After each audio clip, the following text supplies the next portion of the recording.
Hey everyone, this video is going to be about how we go from a unit step response, or S of n, to a unit sample response, or an H of n. Here I have a plot of my unit step response. I've got a little arrow to it. I can see as n different values of n, or you can think as time goes on, my channel is responding differently. I'd like to remind you that the unit step function, as shown here, is we're essentially sending a pulse of 1 at every time step, on and on and on and on. Where a unit sample, if you all remember, a unit sample I'm going to draw in pink, is simply a pulse at the first time step, and then that's it. We don't keep sending any pulses. So some intuition I'd like to build here is that a unit step seems like a concatenation of a bunch of unit samples. It seems like we are collectively adding up all of these unit samples, putting one of those out every single time step to make a unit step.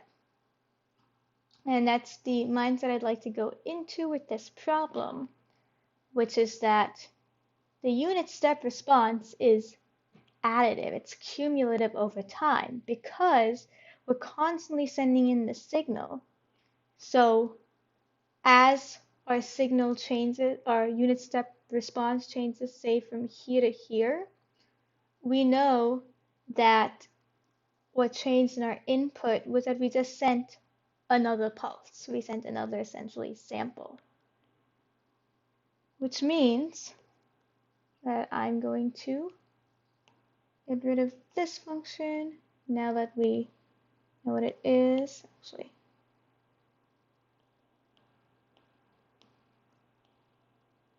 move this up here and delete all of these. I want to now figure out what my unit sample response is, knowing that this unit step response is cumulative of all of my unit sample responses. So at n equals 0, at the first time step over here, we see that the step response is 0.5. We know that the unit sample at t equals 0 was also just pulse of 1. So the response must also be 0.5. Now we see that from n equals 0 to n equals 1, there's no change in our unit step response. Because the step response is cumulative, that means that there was no unit sample response at n equals 1, or else this would have gone up, which means that we know at this time step the sample response is 0. Now going from n equals 1 to n equals 2, we see there's an increase of 0.5, which means that the unit sample response must have been 0.5. Going from n equals 2 to n equals 3, we see yet another increase of 0.5, which once again, since it's cumulative, we know that at n equals 3, the unit sample response must also be 0.5.